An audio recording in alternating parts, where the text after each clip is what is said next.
જય શ્રી કૃષ્ણ। તો ચાલો આજે આપણે રાજા અને કઠિયારાની વાર્તા સાંભળીએ।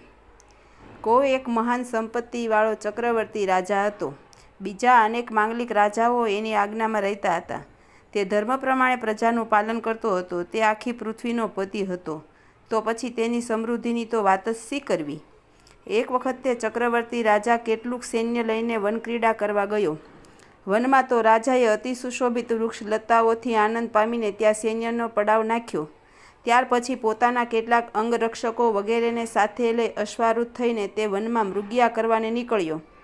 મૃગયા માટે ચારે બાજુ ફરી ઘણી શોધ કરી, છતાં કોઈ મૃગલી, કીવામૃગ, વાઘ કે સિંહ કોઈ પણ તેની દ્રષ્ટિએ પડ્યા નહીં। એથી ક્રોધાયમાન થઈ તેને ઘોડો આગળ ચલાવ્યો। થોડે દૂર જતાં પોતાનાથી કેટલેક દૂર તૃણાકુર, ચરુત કેટલાક કૃણમૃગોનું ટોળું તેની દ્રષ્ટિએ પડ્યું। રાજાને પોતાની તરફ જોશભેર ઘસી આવતો જોઈ તે ટોળામાંના મૃગ ચારે બાજુએ નાસવા લાગ્યા। તરત રાજા પોતાના સાથીઓને છોડી દઈ પોતાના અશ્વની લગામ છૂટી મૂકીને તે મૃગોની પાછળ પડ્યો। એ ટોળાનો નાયક મૃગ ઘણો જ સુંદર હોવાથી બીજા મૃગો તરફ દૃષ્ટિપાત ન રાખતા રાજાએ તેની જ પાછળ શોધ કરી, છતાં તે મૃગ રાજાની ધણીને એમ ચોટો ચૂકવતો બહુ દૂર નીકળી ગયો। આટલું છતાં પણ રાજાએ તેની પીઠ છોડી નહીં, પણ તેની પછવાડે દોડતા દોડતા જ બાણોનો મારો ચાલુ રાખ્યો। આમ જોશભેર દોડતા ઘોડાનો એક પગ સહજ ખાડામાં આવી જરાથી લથડ્યો, તેથી તેણે જરાક આંચકો ખાધો। એ સંધિમાં રાજાની દ્રષ્ટિ ચૂકવીને તે મૃગ વૃક્ષોની ઘનઘટામાં અદૃશ્ય થઈ ગયો। રાજા ઘણો નિરાશ થઈ ગયો, કેમ કે સૈન્ય તથા સાથીઓ અત્યંત દૂર રહી ગયા હતા। સમય બપોરનો થયો અને શરીરે અત્યંત શ્રમ પહોંચ્યો હતો, તેથી તુરંત પાછા વળવું માંડી વાળી પોતાને થયેલો પરિશ્રમ દૂર કરવા માટે નદીના તીર ઉપરના એક વૃક્ષની શીતળ છાયા નીચે જઈને રાજા અશ્વ ઉપરથી ઉતર્યો અને અશ્વને વૃક્ષના થડ સાથે બાંધી ઝાડની થડની પાસે બેઠક કરી ધનુષ્યને ઓશિકે રાખીને જરાક આડો થયો। તે થાકેલો હતો, તેથી તેને મીઠી નિંદ્રા આવી ગઈ। એક ઘડી એકનો સમય વીત્યા પછી ત્યાં એક કૌતુક થયું।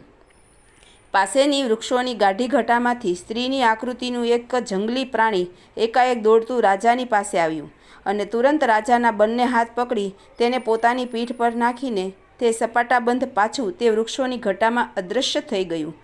રાજા જો તે તુરંત જાગૃત થઈ ગયો, પણ તે પાણીના બળ આગળ તેનું કશું ચાલ્યું નહીં।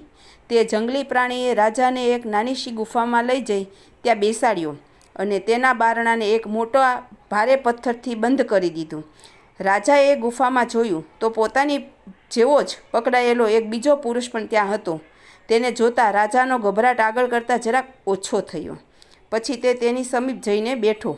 પરસ્પર વાતો કરતાં રાજાએ તે મનુષ્યને પૂછ્યું, ભાઈ, તું કેવી રીતે અહીં આવ્યો અને તું કોણ છે? આ સાંભળીને તે બોલ્યો, ભાઈ, હું આ વનની પાસેના ગામનો કઠિયારો છું। હું ઘરનો અત્યંત ગરીબ છું। મારા સ્ત્રી પુત્રાદિક અન્ન માટે દુઃખી હોવાથી આ વનમાંથી પ્રતિદિન સૂકા લાકડાની એક ભારી લઈ જઈને વેચું છું અને તેના પર મારા કુટુંબનું ભરણ પોષણ કરું છું। આજે હું આ પાસેની ઝાડીમાંથી લાકડા કાપી ભારી બાંધીને ગામમાં જવા માટે તૈયાર થયો હતો, પણ બપોરનો સમય થયો હતો અને ભૂખ પણ લાગી હતી, તેથી છેડે બાંધેલા રોટલા ખાઈ પાસેના એક ઝરણામાંથી પાણી પીધું અને પછી શીતળ છાયામાં જરાક વિશ્રામ લેવાનો વિચાર કર્યો અને મારી કુહાડી જેમાં મારા આખા કુટુંબનું ભરણ પોષણ છે તેમજ મારી સઘળી સમૃદ્ધિ સમાયેલી છે તેને બહુ જ જતનથી મારે ઓશિકે મૂકીને હું સૂતો, પરંતુ મારી આંખ મળી ન મળી એટલામાં તો આ દુષ્ટ પ્રાણીએ આવી એકાએક મારા બંને હાથ પકડી લીધા અને મને કાંધ ઉપર નાખી ક્ષણવારમાં અહીં આણી મૂક્યો। તારા આવ્યા પહેલાં થોડી ક્ષણ પૂર્વે જ હું અહીં આવ્યો છું અને મારી થોડીક કુહાડી તથા કાષ્ટનો ભારો બંને ત્યાં જ પડ્યા રહ્યા છે। અરે રે, હે પ્રભુ, દયા કર, કૃપા કર। હવે મારા બાળકોનું શું થશે? બિચારા ભૂખે રખડશે। એવી રીતે પોતાની વાત કહીને તે ગરીબ કઠિયારો બહુ વિલાપ કરવા લાગ્યો। ત્યારે રાજાએ તેને કહ્યું, અલ્યા ભાઈ, તું આમ વિલાપ શા માટે કરે છે? તારા માટે તો માત્ર તારું કુટુંબ જ દુઃખી થશે, પણ હું આખી પૃથ્વીનો સાર્વભૌમ રાજા છું, તેને માટે તો આખું રાજ્ય દુઃખી થશે। મારી રાણી અને કુંવરો મને ન જોવાથી આત્મઘાત કરશે અને મારું રાજ્ય વિનાનું સૂનું પડવાથી તેમાં અનેક પ્રકારના ઉત્પાતો થશે। પણ હે ભાઈ કઠિયારા, આ સઘળું અર્થાત મારા કે તારા પછવાડેના દુઃખ સુખમાંનું આ વખતે આપણી પાસે કંઈ પણ નથી. અહીં તો આપણે બંને સમાન જ છીએ. માટે તું કશો કલેશ કરમાં. દુઃખી અવસ્થામાં મનુષ્ય એકાએક ગભરાવું નહીં, પણ ધીરજ રાખવી અને આવી પડેલા દુઃખનું નિવારણ કરવા માટે પ્રયત્ન કરવો, અને તે પ્રયત્ન સફળ થઈ દુઃખમાંથી મુક્ત થવા માટે દયા સિંધુ પરમાત્માની સ્તુતિ કરી તેની સહાયતા માંગવી એ જ આ વેળા આપણું કર્તવ્ય છે. શરણ પ્રભુનું જ સાચું છે. પ્રાણીઓ તેના નામ માત્રથી સંસારના મોહમય કઠિન બંધનમાંથી પણ મુક્ત થાય છે, તો પછી આ અલ્પબંધન તે શા લેખમાં છે? માટે હે ભાઈ, હવે આપણે બંનેએ, હું રાજા અને તું કઠિયારો, એવો ભેદભાવ મૂકી દઈને ભગવાનના ચરણે જવું જોઈએ. આવી રીતે વાતચીત કરીને તે બંને જણાએ ભગવાનની વિશુદ્ધ ભાવથી સ્તુતિ કરવા માંડ્યા, અને દયાળુ પરમાત્માએ સંતુષ્ટ થઈને તેઓને સુબુદ્ધિ સુજાડી, અને બીજે દિવસે વિશેષ સુખ ભોગવવાની ઈચ્છાથી કામાંધ થઈને નિષ્કળાથી જે જંગલી પ્રાણી જેવું તે ગુફામાં દાખલ થયું કે તરત જ રાજા અને કઠિયારો બંને જે ગુફાના બારણાની પાછળ સંતાઈ રહ્યા હતા તે છુપી રીતે ધ્યાન ચૂકવી બહાર નીકળી પડ્યા, અને તે ગુફાના મજબૂત બારણા બહારથી ઘણી મુશ્કેલી અને બળથી બંધ કરી નાસી ગયા. આ રીતે બળપૂર્વક યુક્તિ કરીને તેઓ સંકટમાંથી મુક્ત થયા.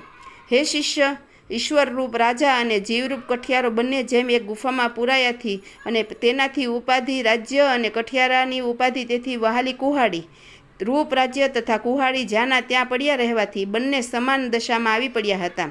અને જ્યારે તે બંનેએ એક મન કરી જગત નિયતા પરમાત્માની સ્તુતિ કરી તેને શરણે ગયા ત્યારે જ મુક્ત થયા હતા. કારણ કે તેની આગળ તો બંને સમાન જ છે. ઊંચ કે નીચ નથી, રાજા કે રાંક નથી, બ્રાહ્મણ કે ચાંડાળ નથી. પરમાત્મા સન્મુખ સર્વ સમાન છે. ઈશ્વરની અને જીવની ઉપાધિઓ મટી જવાથી તે બંને સમાન છે. માટે જીવ અલ્પયજ્ઞ કિંચિત માત્ર જાણનાર જીવ અને સર્વજ્ઞ સર્વ જગતને જાણનાર ઈશ્વર એ બંનેની ઉપાધિથી રહિત એવું બ્રહ્મરૂપ છે. ત્યાં બેવ સમાન છે. એ જ રૂપ જ્ઞાન થવા પછી જ્ઞાનીનું બ્રહ્મરૂપ બને છે એમ સમજવું જોઈએ. અસ્તુ.